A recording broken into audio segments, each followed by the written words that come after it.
Hola, como estamos acostumbrados aquí a temas densos, temas de alta intensidad, vamos a partir por un tema que es complicado. ¿Qué es primero, el hambre o la comida? Bueno, hay quienes dirían que el hambre, sin hambre no necesitas comer. Otros dirían que la comida, que es la que despierta el hambre. El apetito lo despierta el alimento. Entonces, ¿qué es primero, el alimento o el hambre? Si nos ponemos a pensar seriamente, ni el hambre ni el alimento son primeros, son los dos en paralelo, son simbióticos. Existe hambre porque existe comida y existe la comida porque existe el hambre, porque si no existiera comida, esos alimentos que nosotros vamos a comer se transformarían en otra cosa, no serían alimentos, serían, no sé, papas, patatas, flores, eh, frutos, pero ya no se transforman en alimentos. Se transforman en alimento en cuanto a que se relacionan con el hambre. Y ahí podemos decir que el alimento satisface el hambre, igual que el agua satisface la hidratación. Y la hidratación es esa cosa que satisface la sed, esa cosa que satisface la sed. Pero nosotros decimos que bebemos cuando estamos satisfaciendo la sed. Pero si no nos hidratamos, no beberíamos. Entonces ese líquido no pasaría a ser otra cosa que el beber, que el líquido para beber. Sería un líquido nada más. Bueno, os explico esto porque esa idea de que lo primero y lo segundo, ¿dónde está? Nos trastorna un poco. Siempre andamos buscando, bueno, ¿y qué es primero el huevo o la gallina? ¿Qué es primero la creación o el creador? ¿Qué es primero el origen o la consecuencia? ¿Qué es primero el sujeto o el objeto? Si son duales, son aspectos que están ligados. Y os quiero hablar un poquito de esto porque estas dualidades tienen que ver con los valores. Nosotros todos los días, desde que nos levantamos hasta que nos sentamos, estamos persiguiendo valores. Uno se despierta en la mañana y ¿qué hace? Ir al baño, lo normal, lo hacemos todos. ¿Para qué? Para limpiarnos. Nos duchamos, nos afeitamos, nos pintamos, nos decoramos, no sé, para estar bien. Y estar bien es una satisfacción que satisface a nuestras necesidades. En este caso, la necesidad de la apariencia, de mostrarnos bien para el otro. Pero después del baño vamos a la cocina y preparamos un café, un té, un desayuno y en ese café, té o desayuno buscamos quedar satisfechos también, otra vez, satisfacción. Vamos a poner aquí, si alguien sabe hacer esto, satisfacción, ahí arriba. Y ese satisfaction o satisfacción o como lo queráis llamar, es constante. Después vamos al trabajo y buscamos el agrado de la convivencia con los trabajadores, con el jefe, con el junior, con lo que sea, pero estamos buscando satisfacción. Hola, ¿qué tal? ¿Cómo estás? Bien, ¿y tú? Oh, me deja satisfecho. Y después volvemos a la casa, almorzamos y queremos comer y comemos el almuerzo para sentirnos satisfechos. Y después de eso vamos al baño, lógicamente, quedarnos satisfechos. Y de ahí vamos al donde tengamos que ir para agradarnos y sentirnos satisfechos. Entonces estamos toda la vida buscando cómo satisfacer necesidades. Pero ¿qué pasa cuando esa necesidad se satisface? Desaparece. ¿Desaparece la necesidad? ¿Realmente desaparece la necesidad? No, se transforma en otro tipo de necesidad. Esa ya queda ahí. ¡Ey! Queda ahí donde queda. Cuando pienso en el carácter de las personas, pienso que el carácter es la suma de experiencias, sentimientos y convencimientos. Aquello que nos ha convencido es lo que tenemos en nuestro intelecto. El intelecto está convencido de todo lo que cree. Y de aquello que no está convencido no existe en el intelecto, porque lo duda y al dudarlo no le encaja, no lo absorbe, no lo tiene. Todo lo que comprendemos, independientemente de que se evalúe exteriormente con un juicio, con un criterio y se diga que es justo o no justo, en nuestro intelecto ha sido ajustado, porque nos ha convencido y por eso lo tenemos ahí dentro. Es decir, yo estoy convencido si he visto algún cosa extrasensorial o paranormal o estoy convencido de que eso lo viví yo, entonces lo tengo ahí grabado, pero el otro no lo va a entender porque no lo percibe. Entonces, frente al otro eso puede quedar en duda, pero frente a mi percepción, frente a mi criterio, lo conservo porque me convenció. Me convenció esa experiencia de sentir que había algo raro por ahí. Bueno, Os explico esto para daros a entender que pasamos todo el día satisfaciendo necesidades, descubriendo intereses y deseando bienestar. De esos tres valores de la necesidad, del deseo, del interés los tenemos. Ahora, como te digo, en ese satisfacerte tienes una variedad de estratos. Te satisfaces con el placer o te satisfaces con lo pleno. ¿Qué es más potente? ¿El placer o lo pleno? Claro, hay gente que te diría que el placer ya te deja pleno, Nica. No, señor. El placer no te deja pleno. El placer degusta. Yo cuando tomo chocolate, por el degustar el chocolate me gusta y me agrada. Ahora, cuando tengo hambre, voy a querer la cantidad de chocolate que satisface y me deja pleno en ese sentir hambre. Luego, la plenitud es una dimensión distinta al placer. El placer lo sentimos todos en todo lo que hacemos. Todo produce placer siempre y cuando nos agrade, nos beneficie, nos convenza.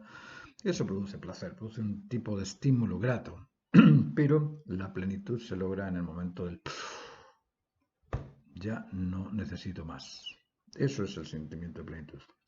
Ahora, entre ese sentimiento de plenitud está lo agradable, está lo atrayente, está la pasión, está el amor, están todas estas cosas que son distintas intensidades, si lo podemos llamar así, estamos hablando de intensidades, de esa presión del buscar aquello que me complace o que me satisface o que me deja o me hace sentir pleno.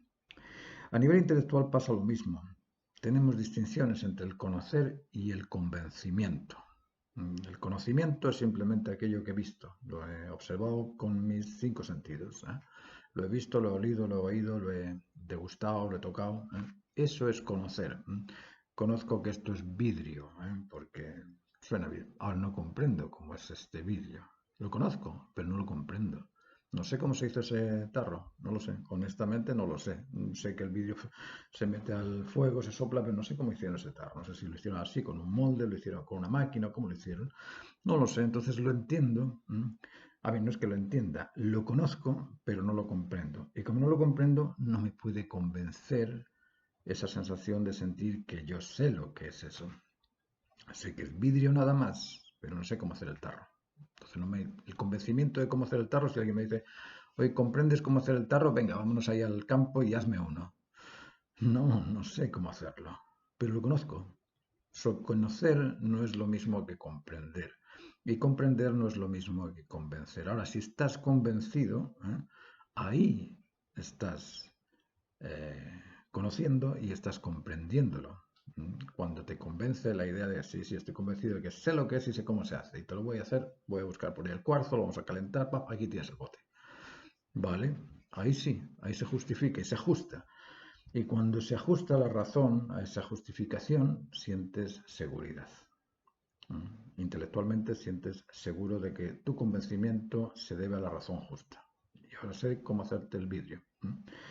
Vale, esos tres estados de conocer, comprender y convencerse son importantes de tenerlo claro porque nosotros no pasamos a ser doctor honoris causa sin haber sido antes máster en algo.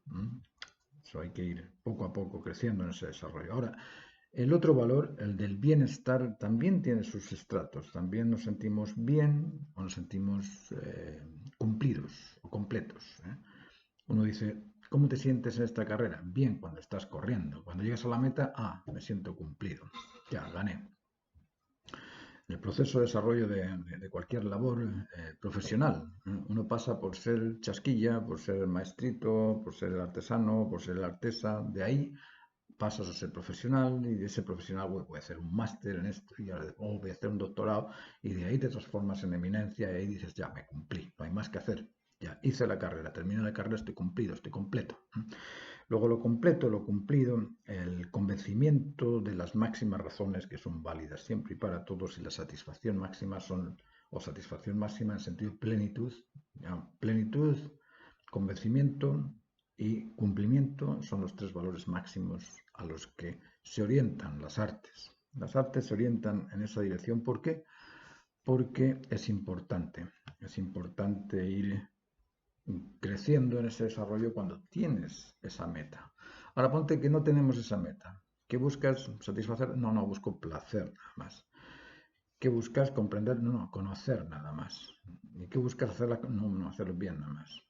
Eso es mediocre, eso se llama mediocridad. Aquel que hace las cosas bien, que conoce pero no comprende y que degusta, se divierte, lo pasa bien, pero nunca siente esa sensación de plenitud.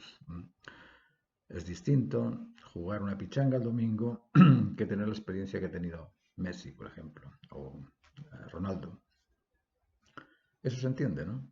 Ellos tienen un nivel distinto de satisfacción. ¿Por qué? Porque tienen bota de oro, el balón de oro, el de oro, bla, bla. Han sido máximo, máximo, máximo. Y probablemente Messi o cualquiera de ellos dos va a lograr el máximo de las conquistas en el fútbol. Eso estamos hablando de un artista del fútbol, ¿no? Ahora, si nos ponemos en las obras de arte, podemos pensar que, bueno, Bernini en la escultura, Miguel Ángel en la escultura también, Velázquez en la pintura, no sé, Antonio López en otro tipo de arte visual, en la pintura, en la escultura también. Podemos pensar en gente que ha logrado estratos muy altos. Ahora, yo no sé si cada uno de ellos se siente pleno, justo y cumplido, no, pleno, justo y completo. Yo creo que no. Porque esos valores de lo pleno, lo justo y lo completo son metas, son ideales. Porque lo cumplido hoy puede mañana despertar otra necesidad superior. Por eso que os decía que uno, cuando se satisface plenamente, no anula la necesidad. La necesidad queda ahí con ese logro, pero esa necesidad de buscar logros nuevos, logros mayores. Y eso es lo que nos motiva a vivir, esa experiencia de ir cada día aprendiendo más, comprendiendo más, conociendo más, esa experiencia de ir sintiéndonos agradados, sintiéndonos degustadores del placer y buscando ese sentimiento de plenitud y buscando también esos sentimientos de ser completo, sentirme completo. Ahora, nosotros hablamos de estos valores que son necesarios, que son interesantes y que son también motivantes. Pero cuando hablamos de la creación, ¿qué es la creación? ¿Qué es crear? Crear no es ni más ni menos que transformar un objeto en valor. Eso es lo que hacemos al crear cualquier cosa. Yo estoy creando un dibujo y busco proporciones, busco tonos, busco iluminación, busco volumen, busco ciertas cosas para que me satisfagan. Estoy transformando ese pigmento del lápiz en valor. Cuando estoy creando una casa para que no se me caiga, para que se sienta bien, para que aguante la lluvia, para que aguante el viento, para que me beneficie. Y ese beneficio es valor. Cuando estoy creando una tortilla, estoy poniendo el huevo, estoy poniendo las papas, estoy poniendo la cebolla, para que sea agradable al gusto y me satisfaga. Estoy buscando valor. Es decir, la creación no es ni más ni menos que la transformación de elementos en valor. Ahora, eso lo vemos muy bien en cuanto a la música, en cuanto a la pintura, en cuanto a estas cosas que nosotros nos relacionamos con ellas todos los días. Pero curiosamente el sentido de la música es el silencio y el sentido de la pintura es la luz, es el blanco o el gris. Y uno dice, ¿cómo? ¿La pintura gris? Sí, el gris en la pintura es lo que buscamos. Los colores intensos, las altas tonalidades, las altas intensidades nos molestan. El amarillo fuerte, cerramos los ojos, el amarillo muy ya no se ve siquiera. Estamos buscando un gris, un promedio. Igual que en la música, el silencio te permite escuchar el sonido, pero cuando no tienes silencio no puedes escuchar el sonido. Es curioso eso, ¿eh? Curioso. Bueno, lo descubrí hoy gracias a una alumna que me lo hizo sentir. Y claro, el silencio en la música es el que te permite escuchar el sonido. Igual que el gris en el color es el que te permite decir, es más luminoso, menos luminoso, es más claro, es más oscuro, es más rojo, más rosáceo. Es decir, estamos viendo las diferencias gracias al promedio. Bueno, ese promedio estamos hablando de que en la creación o crear es transformar una cosa en valor. ¿Y qué pasa si eso lo ascendemos, lo llevamos al plano filosófico, al plano de, bueno, cómo se crearon las cosas de la vida? Bueno, la creación se creó de una forma muy simple, gracias a una dualidad también, porque el color existen los tonos altos, bajos, existen los tonos de la música alto, bajo, existe el color cálido, frío, existe esa dualidad en cuanto a el estambre, el pistil, al catión, al anión, al positivo, al negativo, al arriba, abajo, al causa, consecuencia, al sujeto, al objeto. Es decir, esa dualidad existe en todo. Todo es dual. Todo lo que tenga volumen, todo lo que tenga plano, en un plano va a tener largo por ancho, en un volumen va a tener largo por alto, pero también existe la dualidad de vertical u horizontal. Es decir, la dualidad está en todo. En el origen existe también esa dualidad en cuanto a fuerza y energía. Fijaos, meteos en la Real Academia Española a ver si hay algún diccionario por ahí, alguna enciclopedia que os explique qué es fuerza y que os explique qué es energía. Y las deducciones que yo veo, o sea, a lo mejor algún experto por ahí me puede dar una clase magistral y ojalá encuentre a alguien que me lo pueda explicar porque es realmente interesante. Yo lo que veo en esas deducciones es que fuerza es energía, energía es fuerza, fuerza es un vector, fuerza es para acá, fuerza es presión, no te explican realmente qué es fuerza y qué diferencia hay entre la fuerza y la energía. Y yo estoy tratando de dilucidar con esto de que la fuerza en sí contiene tres aspectos que son muy distintos y distinguibles y que son interesantes de comprender, que son, por un lado, la presión. Sabemos que la fuerza es presión. Presión, potencia e intensidad son tres aspectos de la energía, de la fuerza, perdón, la fuerza. En la fuerza nosotros vemos eso, que hay un empuje, una presión que está abriendo espacio, o que está tratando de crear tiempo y distancia, es decir, esa distancia entre un punto y otro, que es el espacio, y esa distancia entre un momento y otro, que es el tiempo, se crea en eso que llamamos presión. Al presionar estamos moviéndonos. Hay una velocidad, hay un tiempo y un espacio. Presión. Pero esa presión viene dada por algún tipo de intensidad de potencia. Es decir, aquello que es más pesado va a ejercer más potencia, aquello que es más leve va a ejercer menos potencia. Y en esa potencia hay una intensidad de choque con aquel otro elemento, porque esto es dual. Al moverte, tú te mueves de un punto a otro. En ese otro punto, lógicamente, tienes un impacto, tienes un choque, tienes una reacción a esa acción. Bueno, decimos que la fuerza es eso, expresión, potencia, intensidad, acción, reacción, como lo quieras llamar. Eso en cuanto a la fuerza. Ahora, en cuanto a la energía, para que tú muevas algo, necesitas de algo bien curioso. Tú mueves algo en una orientación, con una dirección y un recorrido.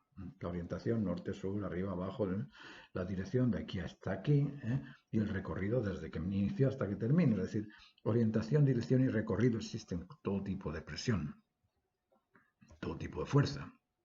La fuerza es para allá, para acá, para arriba, para algún sitio. La fuerza es ¡pum! Si está y se va para muchas partes, ya no hay fuerza, ya es simplemente una desintegración de esa fuerza. Pero cuando esa fuerza se dirige, la fuerza de un rayo va a buscar el aspecto negativo, la fuerza del agua va a buscar la gravedad, va a buscar el sitio más abajo. Es decir, todas las cosas se mueven con cierta orientación, en alguna dirección y durante algún recorrido.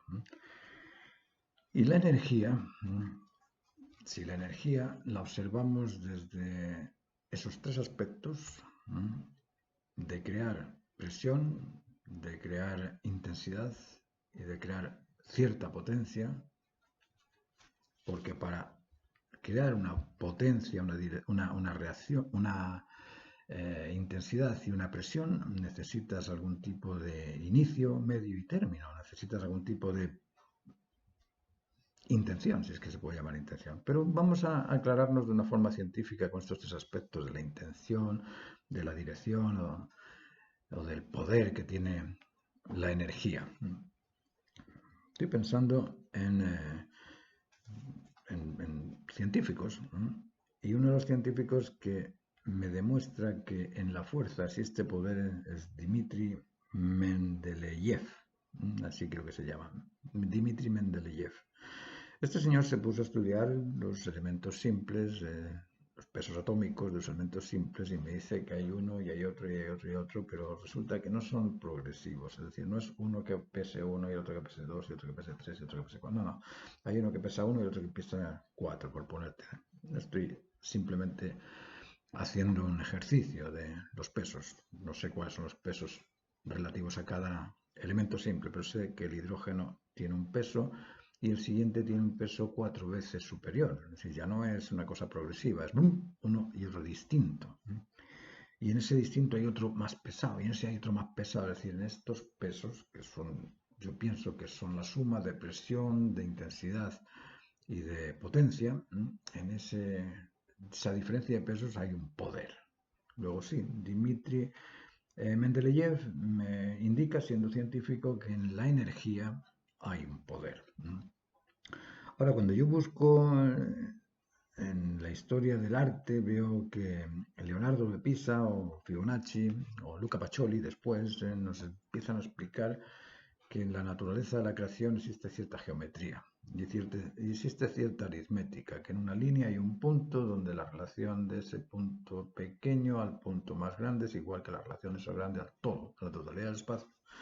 Y empiezan a aplicar esto y nos dicen que el punto áureo nos dice que en este dedo la falange, es el punto donde termina esta falange, resulta de dividir esta distancia en 1.618. Y después resulta que la muñeca está en el resultado de dividir esta distancia desde el codo hasta el final de la mano por 1.618. Y después me dice que el brazo entero, el codo, si yo mido la distancia del hombro hasta la mano, el codo está en dividir esa distancia en 1.618. Empiezas a darte cuenta de que hay cierta geometría y cierta aritmética o cierta información en la energía, porque eso está creado. Estamos hablando de la naturaleza.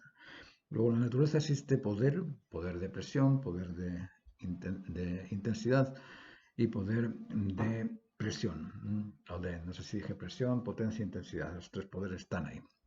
Y existe también la información matemática, geométrica de las cosas. De hecho, las sustancias son prácticamente proyecciones pentagonales, hexagonales, cuadrangulares, triangulares, son geométricas. Uno mira la pirita, por ejemplo, y la pirita es una especie de juego de armonías de poliedros. Bueno, lo mismo con los copos de nieve. Imaginaos lo lindo que es un copo de nieve. Hablando de copos de nieve, os voy a dar también el tema para que lo busquéis de Masaru Emoto. Masaru Emoto es un científico, ya murió en el 14 me parece. Es un científico que se dedicó a estudiar el agua, la pureza de las aguas. Y se dio cuenta, estudiando la pureza de las aguas, que tenía el microscopio ahí, el instrumento para mirarlo, y ve que esas estructuras de nieve, copitos de nieve, que son figuras geométricas, están muy bien hechas. Y al rato, Pepe baja la radio, saca la radio de ahí y se da cuenta de que cuando le cambia la emisora y pone otro tipo de música, esas estructuras se crean amorfas, se comprimen. Me parece que les choca el hecho de escuchar música diferente a otro tipo de música. Y él empieza a cambiar con los sonidos de la música y se da cuenta de que estos cristales cambian.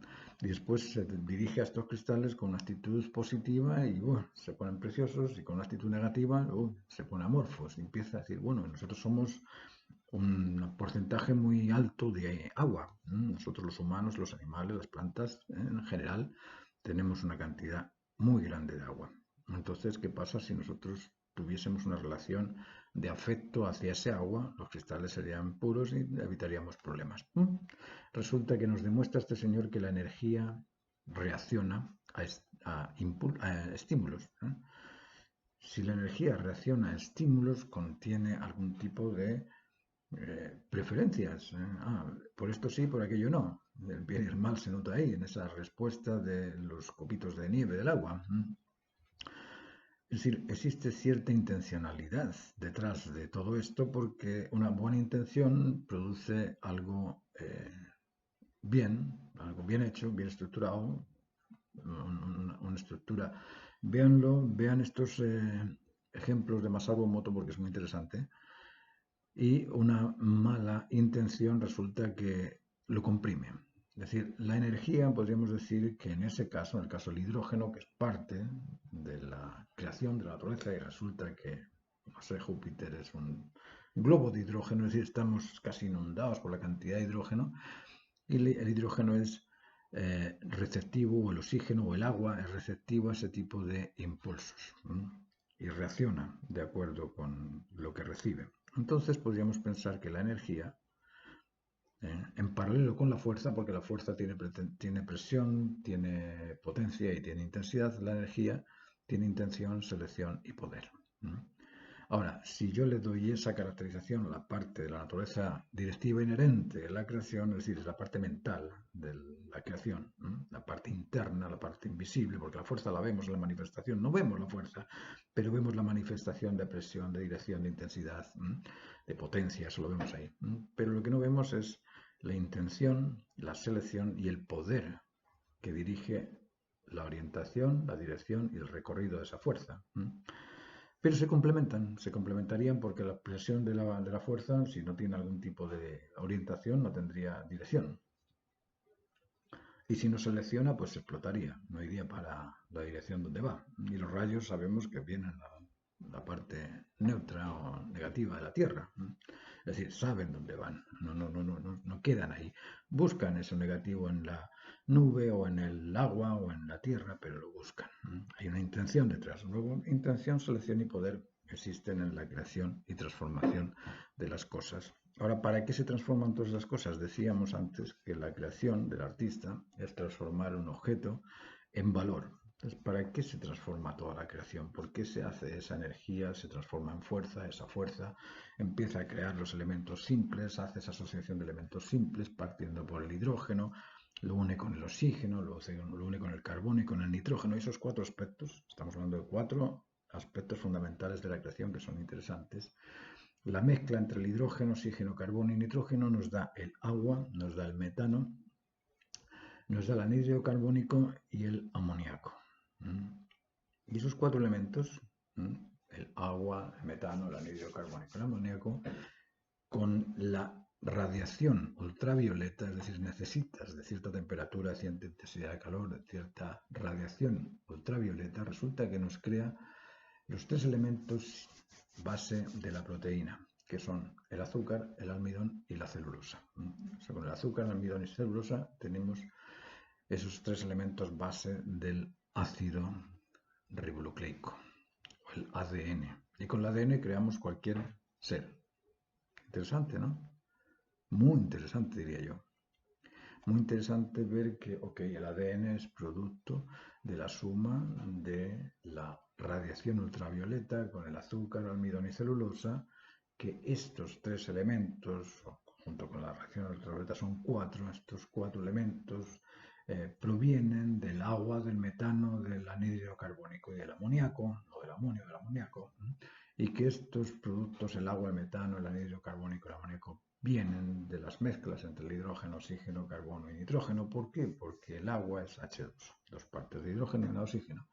El metano es CH4, carbono e hidrógeno, cuatro partes. El anhídrido carbónico es el CO2 que tanto conocemos y el amoníaco, o el amonio o el amoníaco es NH3, nitrógeno con hidrógeno, en tres cantidades de hidrógeno y una de nitrógeno. Entonces decimos que el hidrógeno, el oxígeno, el carbono y el nitrógeno son la base esencial creada por fuerzas de presión, potencia e intensidad, porque eso es lo que hace la diferencia entre uno y otro, y presión, potencia e intensidad en base a una intención, selección y poder. Os dejo que penséis en eso, porque estamos hablando de una energía inmanente, omnipotente, omnisciente también, y inconmensurable. Estamos hablando de la unidad, de la totalidad, de la naturaleza, del cosmos, que es un orden, y como todo orden tiene que tener una ordenanza en la que se basa para ordenar al ordenado. Orden, ordenanza y ordenado se combinan, son simbióticos, y nosotros somos parte de ese orden que tenemos que ordenarnos en base a esas ordenanzas naturales que nos dicen que todo en la creación existe conectado, que todo en la creación existe en dualidad complementaria, complementaria no de opuestos, y menos en lucha, no hay nada en lucha, lo único que lucha es el ser humano. Eso tenemos todo en unidad, en dualidad complementaria, centrados en un valor, porque todo aquello dual se une en el valor, el positivo y negativo se unen en el centro, el tiempo y el espacio en la velocidad, el amor de un positivo y negativo, de masculino y femenino en el amor, la verdad en el conocimiento del criterio junto con la información, en el convencimiento, la bondad en cuanto a aquello que creo me beneficia o está completo en el cumplimiento, esos valores de plenitud, cumplimiento y justicia o convencimiento compartido son los valores que existen en todo. Ese es el centro de esa dualidad. Y esa dualidad, para que exista con ese centro, necesita un proceso en 3 etapas, inicio, medio y término. Y para que exista ese proceso en busca del valor, necesitamos rechazar aquello que no vale.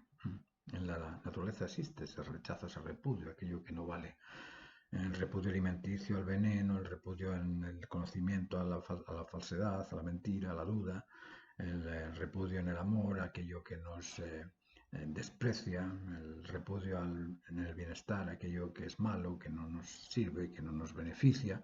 Ese repudio es natural también. Repudio, rechazo, no odio, no rencor, no venganza, este tipo de cosas que los humanos hemos creado y que son nefastas. Y bueno, y eso durante un tiempo, en base a esa finalidad específica de hacernos natural, nos realiza humanamente. Eso es lo que estamos buscando todos, realizarnos en lo humano, no realizarnos en la profesión. Es curioso que cuando vamos por ahí, ¿tú qué haces? ¿Qué te dedicas? ¿Qué eres? Oh, yo soy pintor. ¿Qué va a ser pintor? Es un humano que está buscando la humanidad en el otro. No somos pintores, no somos carpinteros, no somos... ese es un trabajo que estás haciendo durante un tiempo hasta que te toca lotería. Cuando te toca lotería, ¿qué dices? No, yo sigo siendo carpintero, no, si ya tienes dinero, ya tienes plata, ya tienes todo, ¿para qué te vas a poner a hacer carpintería? Ahora que eres un viajero, soy un explorador, soy un investigador, soy un... no sé, pero es otra cosa. Luego, la profesión no eres tú, lo que eres tú eres un ser humano. Y esa humanidad hay que buscarla en todo lo que se hace día tras día.